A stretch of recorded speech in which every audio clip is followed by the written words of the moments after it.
my chance to introduce myself to the country. We're going to talk about our vision for America. We'll focus on our message and worry about the other candidates another time. We're going to paint that picture of how we can improve the economy, energy, and national security. I'm going to focus my attention just as much on the future. Everybody has a responsibility to earn people's votes. I have no concerns. Whether he's there or not, I'll be just fine. You're going to have a serious policy discussion between the other candidates, and there's a lot of differences there. Hello, everyone. I'm Major Garrett in Washington. Welcome to America Decides. It is debate night in Milwaukee. 8 Republican presidential candidates are set to take the stage for the first time tonight. Now, this event could, and we emphasize could, provide a breakout moment for at least one of these hopefuls as they all try to attempt to wrestle the nomination away from the frontrunner, who will not be on stage. We all know who that is, former President Trump. For more on this, CBS News chief election and campaign correspondent Robert Costa joins us now from outside the debate site in Milwaukee. Robert, I know it's hot and humid there. I wish I could do more to help you with that, but I can't. Keeping with the weather theme, do we expect an elevated heat index on stage tonight? Major, you teed me up. I'll have to say, high heat, high expectations for all of these Republicans who are here, because Trump's not here. Without the former president's presence, it gives them an opening. I've been talking to candidates and campaigns all day, privately behind the scenes, and they say tonight could be a more limited audience because Trump is not on stage, but they believe it could be an opportunity for them in this sleepy summer where Trump's indictments dominate the news to get some traction, some interest, some momentum among their donors, among their supporters, to keep them in this race and get out of the single digits. And in those conversations, Robert, does it feel to you as if tonight looms largest for Ron DeSantis, the Florida governor, who is still in a reset phase of his campaign? I wouldn't put DeSantis above or behind any in terms of expectations. If you're former New Jersey Governor Chris Christie, known for being a maven on the debate stage, this is a moment for you to potentially shine, to show your prowess, to begin the comeback as he wants to in his political career. For Trump's former Vice President Mike Pence, it's an opportunity to maybe look Trump square in the face, at least through the camera, and talk about his conduct on January 6th, talk about his own conservatism. So, yes, Florida Governor Ron DeSantis is someone who has been struggling for weeks to really establish himself as the Trump alternative in this race, and he has a target on his back tonight, politically speaking, because a lot of his rival campaigns, they see real vulnerability with DeSantis, and they're going to take him on. You know, I was just in Iowa last week, as you well know, Robert, and I saw some Iowa voters, Republicans, who were intrigued by Tim Scott. Do you think for those on the debate stage tonight who are investing heavily, as the Scott campaign is in Iowa, tonight also provides a unique opportunity to speak to those voters? Especially with Trump not here, it could be an opportunity for someone like Senator Scott or North Dakota Governor Doug Burgum to introduce themselves to the Republican electorate nationwide, to underscore biographical details that they find important. Political reporters like you and me, we know a lot of the details of their biography, their rise through politics, their different points in life where they may have had adversity or dealt with certain issues, but the rest of the Republican Party might not be paying as close of attention, at least until now. So if they're tuning in tonight, we'll likely hear a refrain on some of the biography, some of the background from Senator Scott and others to really understand who they are, so the voters can understand who they are through this prism of the debate. Key phrase uttered by Robert Costa, if they are tuning in. Robert Costa, good luck tonight. Thanks so very much. Thank you. Republican presidential candidates have been fanning out across the country for months, making their pitch to voters. We always put America first. In response, our enemies unleashed an army of rabid left-wing lawyers, corrupt Marxist prosecutors. These are dishonest people, bad people, deranged government agents and rogue intelligence officers to try and stop our movement. It is not going to be enough as Republicans to simply manage this decline a little bit better than the Democrats. And I'm running for president because we must reverse this nation's decline. We're skating on thin ice as a country. No doubt about it. We have to admit that. So I'm not going to show up and tell you it's morning in America, because it's not. I don't think the American dream is alive and well, but it is alive and on life support. With Donald Trump opting not to participate in the first 2024 Republican presidential primary debate, 8 others will take the stage, including Florida Governor Ron DeSantis. He's polling a distant second behind the former president ahead of this debate. The Florida governor's allies released a debate memo outlining recommended strategies. Jeff Rowe joins us from Milwaukee. He is an advisor to Never Back Down. That is the super PAC supporting DeSantis' bid for president. Jeff, good to see you. Always a pleasure. It has been described that this evening for the governor is make or break. Is it?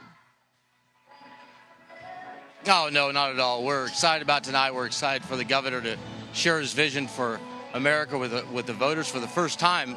You know, we've been in the preseason for a long time, and this is the kickoff. The Iowa State Fair's over, and here we go. So we're excited for the kickoff and to see the governor tonight on the stage. Do you expect that he will take most of the incoming, and then if he does, will you turn that around to say, see, he is the #1 rival to Trump? Well, he is. He's center stage for a reason. And, I think the other candidates have a tough choice to make. I mean, they're going to get, maybe 9-10 minutes. And are they really going to take that time to invite the governor to speak more? I think that's a pretty risky strategy if, in fact, they do that. But they're welcome to do that and wreck their own campaign if they're at 5% to give us, a few more points. But that's their right to do so. But we're excited. And he has a great record to run on, and we're excited to share that with a 34.7 million American Republican voters that will participate. The Trump campaign mocks you for going through the 4th or 5th restart of this summer. Well, what's your response? Well, I guess we'll have as many restarts as they have indictments, I guess, is how that will go. But we're excited. We have a record to run on. We have accomplishments to run on, and we have a vision for America that the voters are responding to. And you could look no further than the last Des Moines Register poll to see how the distance between us and third place, it's clearly a two-person race, and that's how the voters are seeing it, and I think you'll see it tonight. If you're over the target, you take a lot of flack, and I think that's what we're going to see. Jeff, you know this. I know this. You're one of the few people who can say they ran a statewide campaign in 2016 that defeated then-candidate Donald Trump in Iowa when you were working with Ted Cruz. What do you see in Iowa now? What's your prediction about what DeSantis, if everything breaks right, will achieve in Iowa?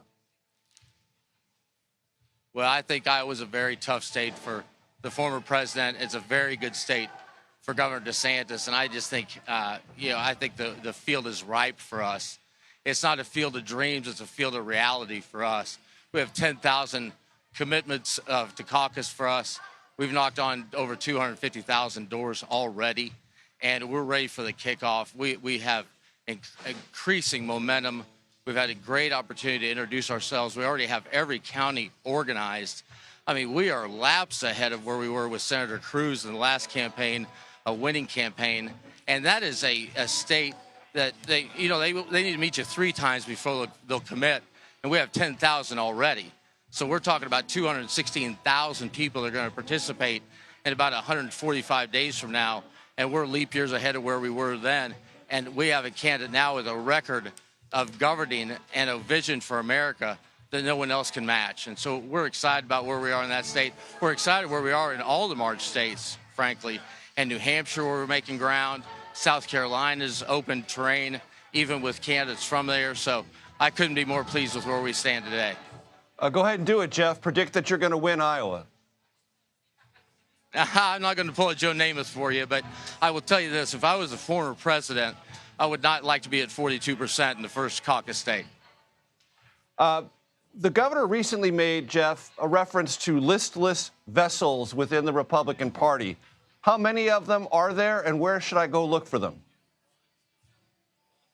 To what? I'm sorry, I missed that. You made a reference to what? Listless vessels. I'll let him speak to that directly. I won't get in his way. Well, the reference, and of course, the Trump campaign jumped on it, saying you were essentially accusing those in the Trump movement of being mindless sort of robots following him. Is that what the governor meant? Yeah, I'll let him speak to that. What we see, though, is there's 37% of the Republican electorate that appreciates the president, and they're sticking with him right now. There's 37% that like the president but want a new choice. And there's 25% that aren't going to vote for him at all. And so we're consolidating that second 37%. We're giving an option to the third bucket of 25%. And that's an overwhelming majority of Republicans that just want to move on. And I remember back in 2008 when Hillary Clinton had dropped below 50% against Barack Obama, and it was a momentous moment in that campaign. And now he's nearing under 40, and he was just president 4 years ago, less than 4 years ago.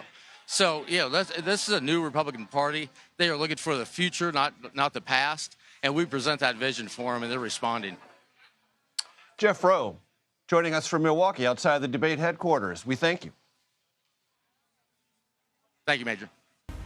Next, Trump's senior advisor Jason Miller joins us to discuss the former president's 2024 bid and the Republican field. You are streaming America Decides.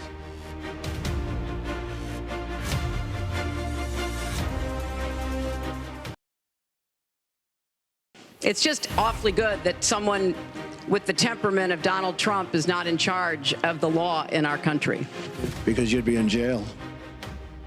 Welcome back to America Decides. That was one of the many debate one-liners from then-candidate Donald Trump in 2016, possibly more ironic then than he knows it would be now. Law, jail, all that sort of stuff. Of course, the former president maintains he's not going to be there tonight in Milwaukee, and he may not participate in any of the Republican debates. Jason Miller joins us now.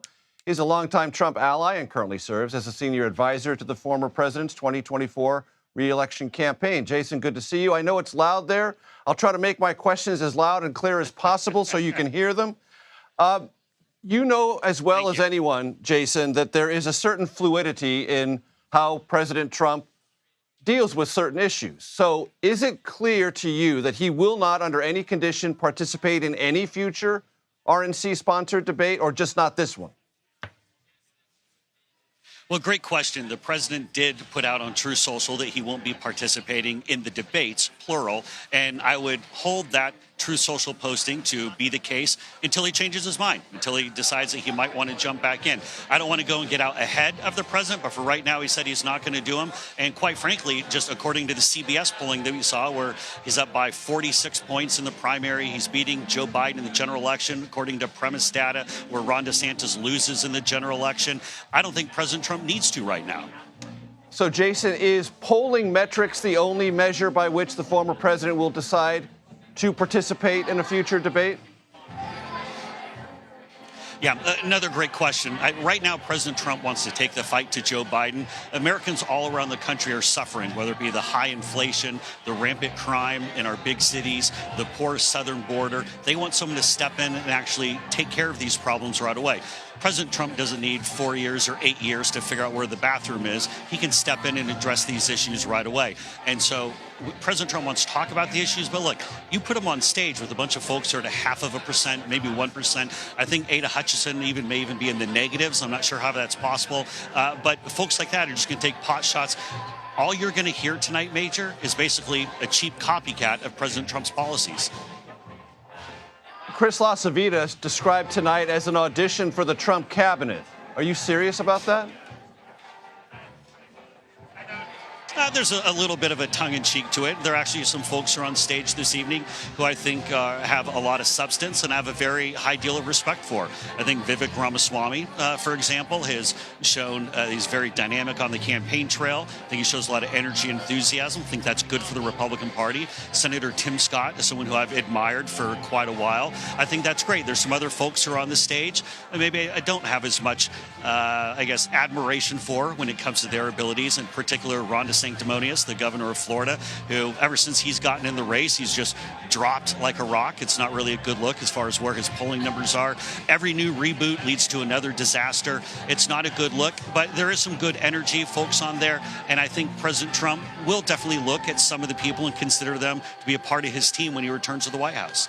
Jason, from where you're standing, Jeff Rowe was there just a moment ago, and I asked him about your campaign's assessment of DeSantis going through as many as 4 resets this summer. And he said, well, we have as many resets as they have indictments. How do you respond to that? Well, our poll numbers keep going up and Ron DeSanctimonious' keep going down. Look, at this point, they might have 20 different reboots. I mean, every other day, I forget.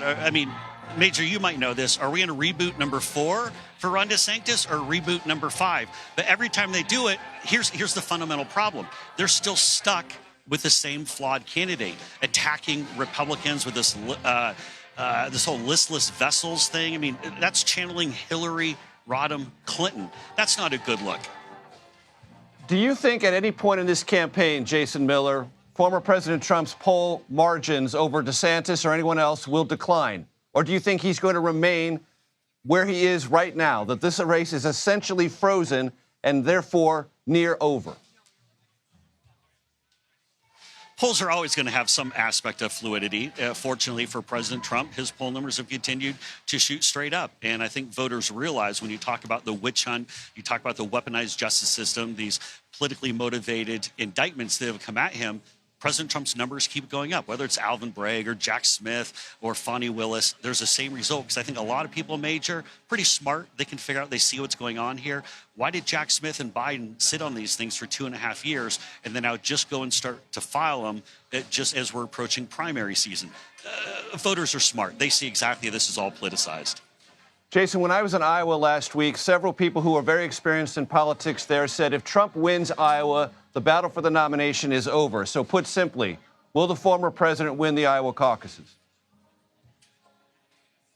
I believe President Trump will win in Iowa, and I think he's going to have a very good showing. We've already collected well over 10,000 endorsement cards. We have a great database of people who've supported the president in 2016, 2020, not just from the caucus building activities, the caucus turnout activities, but also from rallies the president has done. Don't forget, President Trump has made well over 30 visits to the state after he became president of the United States and going back to 2016. He's built a lot of supporters. I do think President Trump is going to win, and quite frankly, I think it's going to be tough for anybody to stop President Trump anywhere. And, Major, the one thing I got to point out, we're not just talking about the primary. If you're a Republican, if you care about uniting the Republican Party to beat Joe Biden, look no further than the fact that Joe Biden is now up with a $25 million ad buy because he's panicked. His numbers with African Americans dropped through the floor. His numbers with Hispanic voters dropped through the floor. Joe Biden is in bad shape, even for the 4 hours a day that he's awake. It's not a good look. All right, Jason Miller, we're not going to live that 4 hours awake line. Just hold on with that. The president's awake more than 4 hours a day. But Jason Miller, putting that aside, thanks for your time in Milwaukee. GOP voters are weighing in on the issues that matter to them, what our new CBS News polling is showing us about the race. You are streaming America Decides.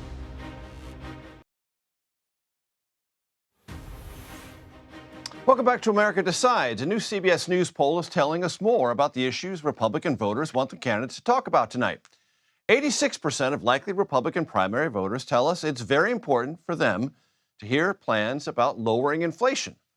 That's the top issue. Over 80% of respondents also want to hear about ways candidates intend to reduce violent crime and stop illegal immigration. For more on all of this, CBS News Executive Director of Elections and Surveys, Anthony Salvanto, joins us now. Anthony, always great to see you. As our poll also indicates, and was just cited by Jason Miller, former President Trump at the national level, far and away the front runner. Is there any room for this race to change and his great lead to shrink?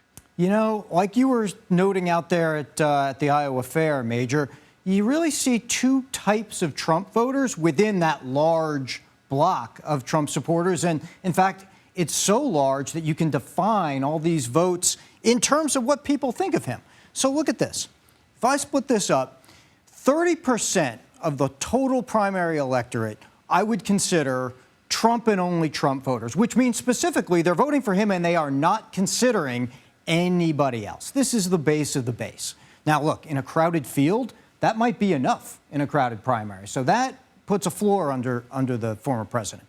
Then there's this other group, the 32%. We call them the incumbent advantage Trump voters. And they're voting for Trump, but for reasons that profile more like somebody would support an incumbent, which is to say they like his track record, they like him personally. But here's the catch. They are also considering at least one other candidate. So you turn to the debate tonight and you start to think, okay, this is the group. If anybody's going to peel off, if anybody's going to start to consider somebody else, this is the range in which that movement could take place because they're already at least looking around, even though, yes, they are behind Trump right now, Major. So, Anthony, we talked about a couple of policy issues high on the agenda. Any others that you think, based on our survey, voters are eager in the Republican Party to hear about either in this debate or subsequent debates? Yeah, a couple of things. Let's go through them. First, Support for aid to Ukraine. Look, a generation ago, you did see in comparable issues in polling, a very different Republican Party. Take a look at this. Whether or not they want a nominee to support more U.S. aid to Ukraine, it's under 50%, right? It's 42% to 58% opposed. The other one, let me go to the issue of abortion, because this is going to be so important come the fall. And I'm going to show you this because you've got a party where a majority of folks are opposed to abortion, but do you want the nominee to support a national abortion ban? Well, that's at 38%. And you've got this other third that say it doesn't matter. And what's interesting about that, Major, is this could be a mix. It could be people who feel like they got what the party wanted, and now it's maybe off the table. It's gone back to the states. But this could also be people thinking strategically, as we know many are, hey, wait a second, maybe this isn't a strong issue for the party come next fall, and maybe they don't want to talk about it as much. Well, certainly election results in Kansas last year, a Wisconsin Supreme Court election, and a recent referendum in Ohio would give all those voters pause as to the national ramifications of a prolonged abortion debate. Anthony Salvanto, we thank you very much, as always. The RNC made it clear leading up to the debate tonight that they had hoped that all candidates would participate, including former President Trump. Well, I'm still holding out hope that President Trump will come. I think it's so important that the American people hear from all the candidates. Madison Gesiotto Gilbert joins us now. She is national spokesperson for the RNC. Madison, it's great to see you. Thank you for joining us. I hope I got all three of your names correct. Good to be with you. Okay. How big is it of a disappointment for the Republican National Committee that former President Trump, former president, standard bearer, front runner, isn't there tonight? Listen, I've known the president for a very long time. We would have loved to have had him on that stage tonight, and we hope he will consider joining us for future debates. But the show must go on, and we are very excited, and I know our viewers and people here on the ground are very energetic to hear from the 8 candidates that will be on the stage. I mean, when you talk about who's going to be tuning in tonight, it's not just those Republican primary voters, but we're going to have independents and Democrats who simply feel our country's on the wrong track, but they don't know who they're going to be voting for next November. This is their chance to hear that Republican vision that stands in stark contrast to what we've seen and felt under Joe Biden and his failed leadership for 2.5 years. Madison, as you know, there are at least 3 Republicans who are running for the nomination who will not be on the stage tonight. At least 2 of them have said that the RNC's interactions with them were arbitrary and hard to follow and confusing. Some have even threatened some sort of legal action. What can you tell our audience about how the RNC decided who would be on stage tonight, who wouldn't, and whether these potential legal challenges have any validity?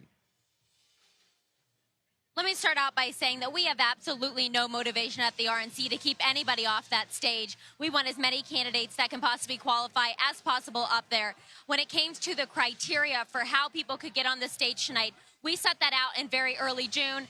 It was not at all confusing. Everybody had a copy of it, and nothing has changed. So for anybody saying that they just became aware of it now, that's simply not true. Our polling criteria, our fundraising criteria, and our candidate Beat Biden pledge has been in place since June. People had until 48 hours before tonight to qualify. But just because they didn't qualify for tonight does not mean they won't qualify for our September debate or future debates. How would the RNC decide whether or not tonight's debate was a success? Is your principal metric for that, Madison, ratings on TV? No, I think the success in tonight is going to come from sharing that vision, from being able to have our candidates talk about what a Republican prosperous future looks like for this country, to hear their different diverse views on solutions for the economy, common sense solutions for what's going on in our schools. When we have only 30% of 8th graders right now that are reading proficient in our country, something has to change. People are worried about the safety in their cities and their communities. They're worried about the drugs that continue to pour over our southern border. So I think there'll be a whole host of issues that I'm guessing will be talked about. Again, we have no editorial control over the questions, but I'm sure the candidates will bring up these issues that matter to the American people that we're hearing time and time again on the ground from voters across the country. Spokeswoman for the Republican National Committee, Madison Gesiotto Gilbert, we thank you for your time. Thank you so much. Up next, the chair of the Democratic National Committee joins us to discuss how Democrats will try to push back on the Republican message on stage tonight. You are streaming America Decides.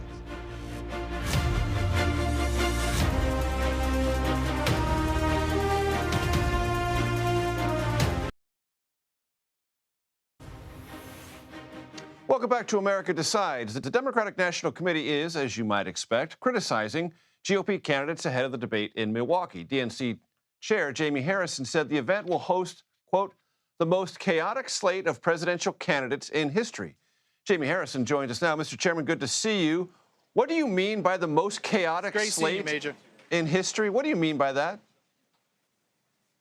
I mean, Major, that these folks are extreme on every measure, on every issue. You know, Joe Biden and Kamala Harris have been fighting for more rights and freedoms for the American people, not less. But you look at today's Republican Party.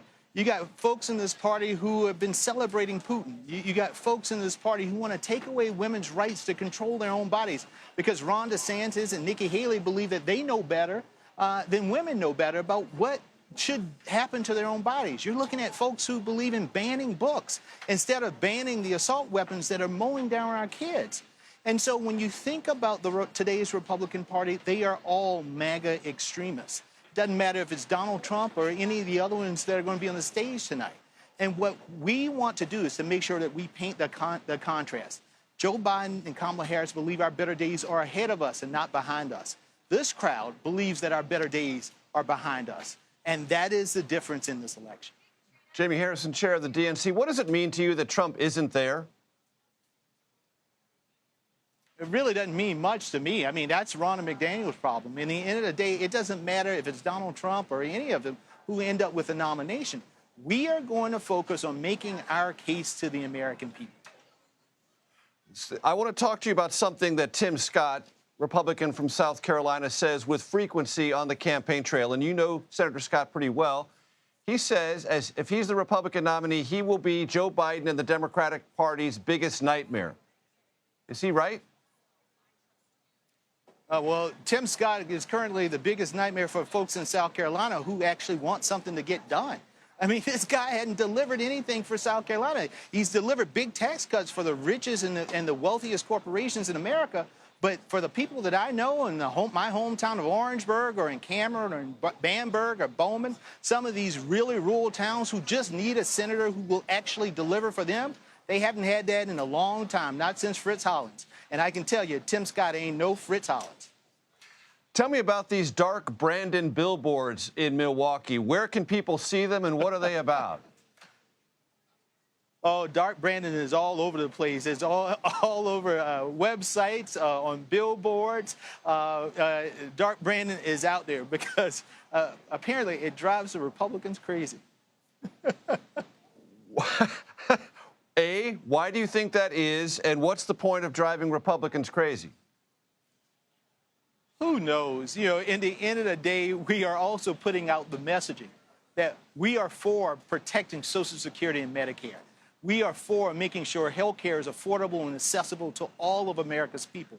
We are for making sure that, you know, working people in this country who have been burdened by student loans can get some of their student loan debt relief off of them. We are for the American people. Again, this election is going to boil down to hope versus fear. We believe in the American people.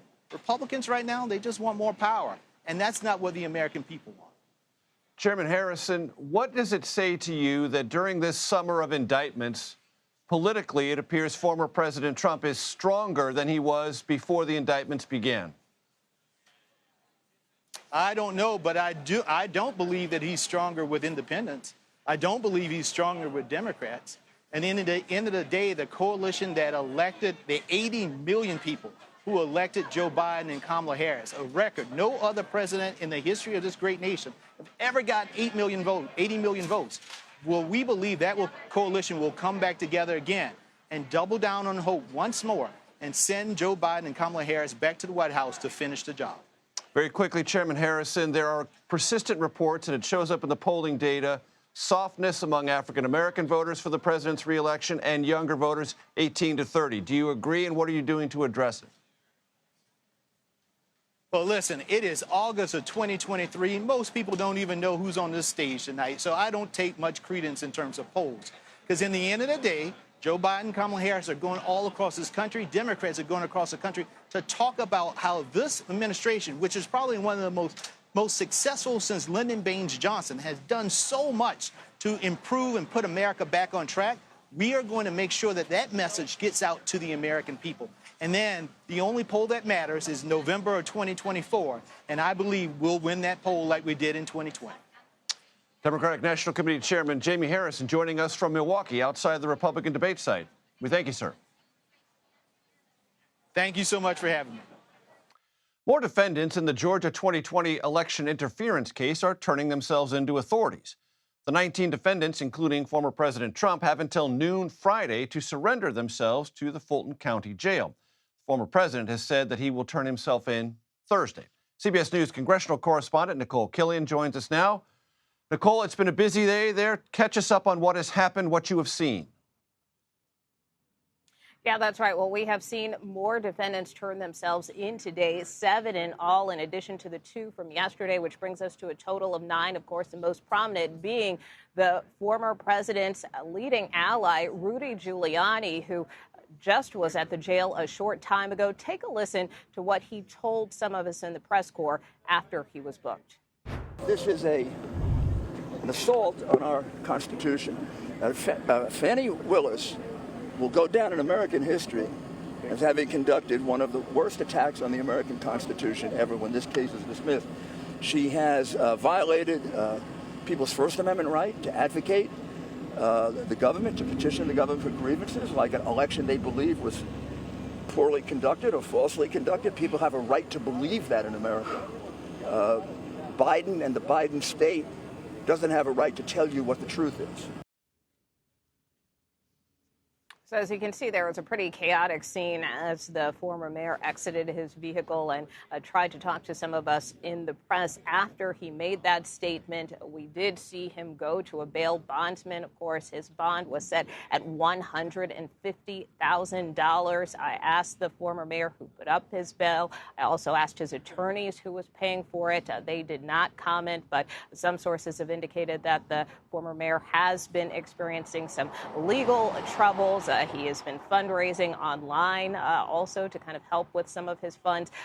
But that being said, of course, that really was the big event here at the jail today, with Giuliani turning himself in, the former president just a short time ago saying that it is a sad day for our country. Major. Nicole, there is nothing ordinary about this, but to the degree that that lack of ordinariness can be recognized, has this processing been as expected, meaning without conflict or without controversy, at least so far? You know, for the most part, I mean, it has been quite routine, having spent a big chunk of this week at the Fulton County Courthouse and here at the jail. You know, starting Monday, we saw a number of attorneys, including the former president's attorneys, go in, meet face-to-face with members of the district attorney's team to try to hammer out these bond agreements. And once those have been in place, we have seen many of these defendants, as we pointed out, surrender in short order. There are a couple of holdouts, including Mark Meadows, former White House Chief of Staff, and Jeffrey Clark, a former Justice Department official, who have both filed motions asking for an extension to surrender in both instances. However, the district attorney has turned them down. Nicole, any sense of what tomorrow will look like and play out as there are greater security being prepared for the former president's expected arrival? Well, that is what we are expecting. Obviously, with any appearance by the former president, a lot of this is being coordinated in tandem with the Secret Service and local authorities here on the ground, from the Fulton County Sheriff's Office to the Atlanta Police. We do expect the former president to turn himself in at some point, either Thursday afternoon or Thursday evening. And he will likely go through the same process as everyone else, which could involve fingerprinting, which could involve the first mugshot we may see of the former president, as we have seen the Fulton County Sheriff's Office put out mugshots of all of these defendants thus far who have turned themselves in. So it really will be a pretty stunning moment, not just for the former president, but in the whole trajectory of all of these legal cases that we have seen the former president endure. If that happens, it would be the first authentic mugshot of the former president, not one used simply for campaign purposes that wasn't actually real. That happened in an earlier indictment. Nicole Killian, thank you so very much. Next, we assess the GOP field and what candidates need to do to narrow the gap, the very big gap, with former President Trump. You're streaming America Decides.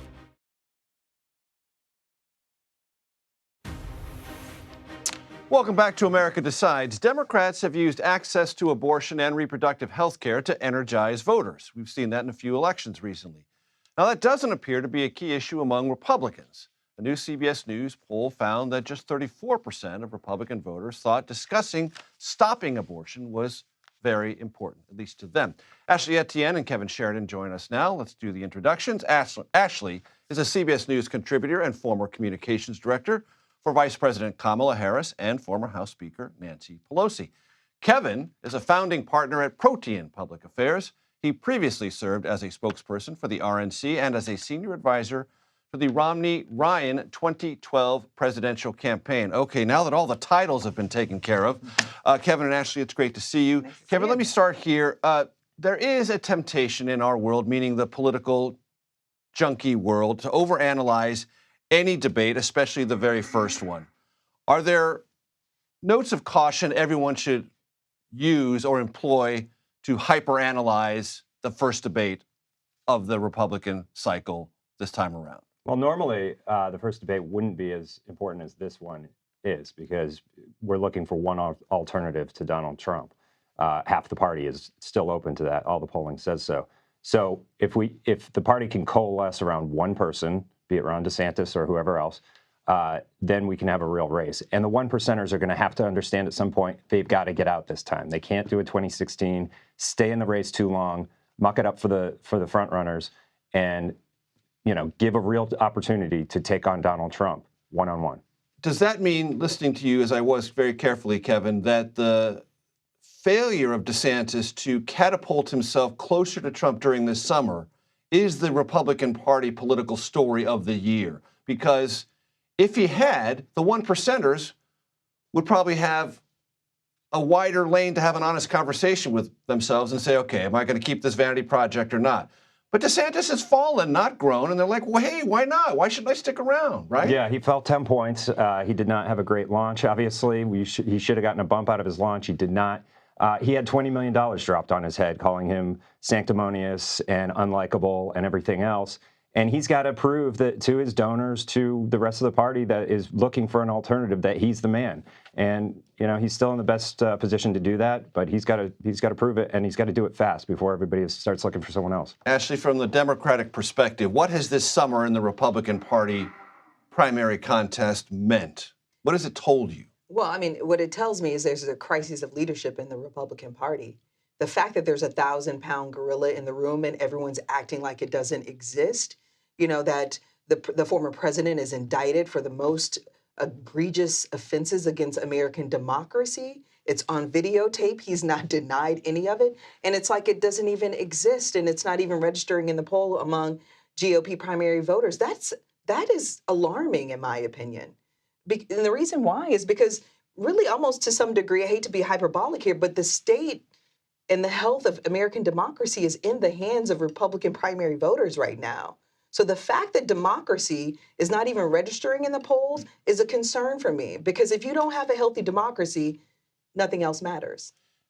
And yet, I keep hearing from Democrats that as long as Trump is the likely nominee, that makes Biden and Kamala Harris stronger, because they believe Trump is the most beatable potential Republican nominee. So at another level, aren't you happy about what's happened this summer? Oh, absolutely not. I will tell you this. I am an American citizen before I'm a Democrat, before I'm affiliated with any party. I firmly believe in the principles of American democracy and our Constitution. So no, I would not be thrilled by that. But I can say the greatest nightmare for the Democratic Party is if Trump doesn't win. And I think to Kevin's point, 50% of the GOP primary voters are persuadable. That's a nightmare for the Democratic Party to some degree. So the question is, to Kevin's point, we were just talking about this backstage, if they could quickly coalesce, if the party could quickly coalesce around an alternative, again, nightmare for the Democratic Party. Kevin, that is the greatest if, because the mathematics play to Trump's advantage if lots of 1%ers stay in, because they're dividing the anti-Trump vote just as they did in 2015 and 2016. The RNC is more Trumpian than it was in 2016. State parties are more Trumpian than they were in 2016. These are built-in advantages. And if their party doesn't coalesce in an anti-Trump way, I don't see any way to stop him. Do you? No. Okay. No, not at all. We've got to do what the Democrats did last time in 2020 and get these candidates out of the race. It was astonishing, we were talking about this earlier, that at the After same South Carolina, time, boom, they're all out. And that was a shock to me. I didn't know that a party could actually act like that. Republicans like to be right rather than, I think, win sometimes. So I'm hopeful that maybe we learned a lesson, but, who knows? And yet, when I talk to Republicans about this, they say, the reality is the base, that 30% that Anthony Salvanto was talking about earlier, the I'm with Trump no matter what, isn't interested in this other strategy that you have and will take action at the state party level to try to stop that. I mean, that's a real schism in the party. It hasn't been resolved. And we have no idea what it would look like if Trump doesn't win the nomination. What does his base do? What does Donald Trump do? But we've got to take it one step at a time and see what happens with, those of us who aren't necessarily supporting Trump. But, the polls right now should be scary for Democrats because Trump and Biden are polling very, very tightly within the margin of error. And there's a real chance that Donald Trump could beat Joe Biden. He's that weak right now. Joe Biden is that weak. Yes. What? Address that, Ashley. What? I don't know why the president would ever be weak compared to the former president, who again is about to surrender to authorities tomorrow. I might be trapped in the matrix. I have no idea, what's going on here. But the reality is like there's no way Joe Biden is weak compared to Donald Trump. There's still a lot of unknowns about Donald Trump. It's still in terms of how voters will process the accumulation of all these indictments and trials, et cetera, over time. So there's still a lot of questions. There's still a lot of time left. I don't anticipate that he will end up in the Ashley, let's talk some basic blocking and tackling. Sure. How satisfied are you or not with where things are with the Biden-Harris reelection campaign in terms of ground game, state party directors, the fundamentals, the door knocks, the digital outreach, et cetera? It seems to me that it's not quite there yet. And in my experience with reelection campaigns, it's built up a little bit more by now. Well, here's the reality is Democrats are incredibly strong at the ground game. That's our superpower is the ground game. So I anticipate that'll be fine. But here's a couple signs that will signify that the campaign is strong. They've just gone up with a $25 million buy in key battleground states. That's a big deal. That's earliest. Earlier on this program, Jason Miller, speaking on behalf of former president, says that's a sign of weakness, that Democrats are afraid. Oh, absolutely not. I mean, it's a sign that we're doing things differently. We usually don't go up on TV with a proactive message this early. So to me, it's a sign that we're trying to combat negative coverage as well as sort of, meet voters where they are with our message. So I think that that's a positive sign. The other positive sign, though, is watching the vice president get her footing.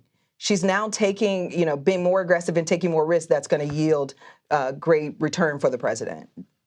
Ashley Etienne, Kevin Sheridan, thank you very much for your time. Always good to see you. All right. That does it for today. We thank you for watching. Here's something you probably already knew. You're streaming CBS News.